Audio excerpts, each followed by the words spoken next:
अहिले हल्ला 1-2 खर्ब भन्छ होइन. Nobody has the stats. But what I've heard some more of in-depth sources, 80,000 crores, that is 8 खर्ब पैसा गायब भयो.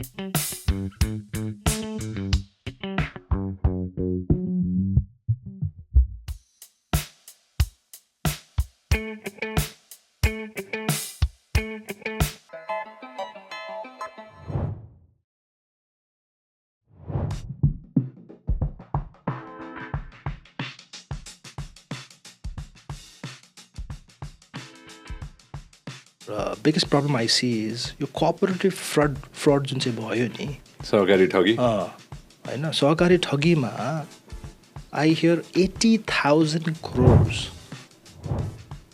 has been mishandled or disappeared, whatever. 80,000, did you put in सहकारी? No, I didn't put in सहकारी. हामी bank ए क्लासमा या development ब्याङ्कमा राखेर होला. सहकारीमा राख्ने भनेको नेपालको मासको हो क्या. सो इफ द 8 खर्ब अहिले हल्ला 1-2 खर्ब भन्छ होइन. Nobody has the stats. But what I've heard some more of in-depth sources, 80,000 crores, that is 8 खर्ब पैसा गायब भयो. 8,000 खर्ब भनेको 80,000 crores भनेको 8 खर्ब भनेको त those are the a majority of the Nepalese people that represent, not us. And those are the people who are consuming everything. Those are the people who are building houses to everything. अहिले सहकारी ठगीको details त आज पनि I think तथ्याङ्क clearly निक्लिएको छैन. But I am hearing 80,000. That's one of the biggest factor that people spending has gone down. Second, the youth migration to universities and colleges is so high. And returnees, I have asked few of my friends who are into this business, I'm sure majority त आउँछ होला, धेरैजना त विदेशै बस्छ. Is the ulta भन्दै थिएँ. I said, do you have a stats? He's like, no, I think single digit होला Nepal. Why would they come back? They may come back later, but they are not coming back. The coffee drinkers, the consumable consumers on the youth level, they're all leaving. So migration from Nepal, migrant workers ले त नेपाललाई पाल्यो चलायो. We have to be the most grateful to them. Salute गर्नुपर्छ हैन. For my industry also, पूर्व पश्चिम जहाँ घर बनाउँछ, Kathmandu is already saturated to a certain point. You can only go up now or go outside the ring road, right? बाहिरतिर जग्गा बनाइरहेछ. उहाँहरूले नै रेमिटेड गर्दै 1 तल्ला 2 तल्ला भवन बनाइरहेको के. So the remittance workers are running all of our businesses. If you look at it like that, right? So the youths are leaving. Cooperative has gone, lost a lot of fund. Third, our sarkar is saying we are broke and not paying our contractors. So look at the cycle of consumption of things. The ठेकेदारले पनि अब infrastructure projectsहरु लगानी गरेको छैन, हैन? र ultimately the confidence of people, despite यसपालि we are in a single digit interest rate, हैन? यो आर्थिक वर्ष त nobody wants to take big scale projects or loan. कसैलाई लोन लिनु छैन. Liquidity यति भाइ छ ब्याङ्कमा, हैन? राष्ट्र ब्याङ्कले तानै छ. So the confidence, I think it will take some time. It's not going to happen overnight, but it will take a little bit of time. यो कति 22-23 को हो यो? 22-23 को हैन? अनि यसको नयाँ आछ 24 को खोजे हुन्छ हैन. 24 को इन्ट्रेस्टिङ छ मलाई. Oh, student, you see the stats is increasing, yeah? So यो अझ बढ्छ त. यो त बढ्छ. More kids are going to go हैन. अब यसमा डाउटै छैन. Why did you decide to come back? Well, I grew up in Bhairava factory. I never grew up in Kathmandu. So my boarding school was KG देखि म जेम्समा थिएँ के. ए James पढ्नु भएन हजुर? क्लास 4-5 पछि म दार्जिलिङ पठाइदिए मलाई हैन. क्लास 1 मा पठाइदिएको थियो. I was too small भनेर my dad said but you're too small भनेर पठाएन. हर्मन जानु भएन हजुर? Mount Herman School दार्जिलिङमा. And त्यहाँ चाहिँ my winter holidays used to be 3 months. I used to go to Bhairava factory. अनि त्यही बस्थेँ, त्यही साइकल सिक्यो, त्यही गाडी सिकेँ, त्यही बाइक सिकेँ, whatever. Then 1 month, 40, 30 days, 20 days I used to be in Kathmandu. That's it. So I was more comfortable in factory environment, and I used to love looking at my factory. And I used to tell my parents, I want to be an engineer, so that machines and equipments go something comfortable. By the time I started education, I never did engineering. I went into management and international business and economics. So for me, I always wanted that I learned something outside, and I want to come back. But I came back right after college, after 6 months from the US. I just wanted to come back to Nepal any day. So जुन skill set हजुरले सिक्नुभयो नेपालमै सिक्नुभयो नि? Majority, yes. But I did work. My first job US में थियो. I joined a cafeteria. मेरो त्यो बिहान 8 बजे कि 7 बजे.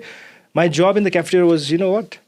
To peel boiled eggs for the entire university with a group of people. That was my first paycheck. I got Iowa $5.25 pound थियो. So we were allowed to work 20 hours a week or something like that back then. And that I worked in the US, the working culture, त्यही सिकेँ अलिअलि. तर hardcore working त घरमै हो, experiencing everything. Some of my closest friends आजको दिनमा होइन second generation business, family business run गरेर अथवा कोही साथीहरू हुन्छ third generation गरेर होइन. I have friends who just started their business from scratch होइन. उनीहरूको आफ्नै struggle छ होइन. Second generation को आफ्नै struggle छ होइन. You have to do it, make it bigger, make it better. भन्ने चाहिँ third generation को झन् कति struggle होला होइन. Like अब बुवाको legacy पनि छ, हजुरबुवाको legacy पनि छ होइन.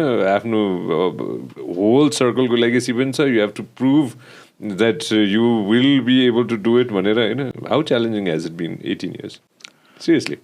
First of all, for me personally, you always look forward to your founders. Shabash ke. That hardly comes. Shabash आउँदैन है. कहिले के? They'll have it. They know you're doing it right. होला. You अलिकति यताउता गऱ्यो भने त गाली खाइहाल्यो होइन. तर to get that good job भनेर Shabash भन्ने चाहिँ it is in, I don't know if it's in other joint family or family businesses, but our family is very difficult to earn or to get also. So that is something you always look forward to because you're trying to work with somebody who started companies, pioneering roles, risk takers. They know everything. They have all the contacts. And you're this guy who are lucky to get educated in the US from the family. And coming back, the expectation is, of course, what did you learn? So they already have that mindset that you better pull up your socks and do whatever you can. But then when you start to work here, Nepalma the business is everything is very management down only, traditionally managed, very centralized. So it is very difficult initially, very frustrating, and like I said earlier also, one of the company I challenged the management to take up was ready mix concrete. यस्तो घाटा भएको business थियो. That was commercialized by Panchakanya. 2003 को रहेछ Panchakanya ready mix concrete private limited. 2006 मा चाहिँ launch गर्यो through a second hand plant. I know. And त्यहाँ गर्दाखेरि made a lot of loss. I had just come back from the US. Make me understand ल मैले त्यो देखाए मात्र हो यो ट्रकहरू होइन. यो पहिला अरूको पनि थियो कि पञ्चकन्याले सुरु गरे यो? No, so this was commercialized.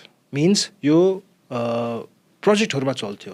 ठुलठुलो प्रोजेक्टहरुमा विदेशी कन्ट्र्याक्टर्सहरु, इन्डियन कन्ट्र्याक्टर्सहरु, नेपाली कन्ट्र्याक्टर्सहरुले यो प्रोजेक्ट सीमितमा चाहिँ यो रिक्वायरमेन्ट हुन्थ्यो के. सो सबै थोक मिक्स हुन्छ यसै भित्र हामीले त्यो चाल्नु पर्दैन. मसिनमा मिक्स गरेर यो ट्रकमा हाल्ने हो हैन. अनि त्यहाँ त्यो घुमिरा देख्थ्यो नि हामीले हैन. This is called a transit mixer. Okay. So machine mix, computer mix गरेपछि यसमा हाल्छ अनि truck will go to the site and pour the concrete. So there is nothing. It's just computer, right? Everything is digital and the driver drives it. So this was there in Nepal. हामीले पहिलो truck छिरा होइन. Okay. On the commercial side of the market, so we introduced it. Okay?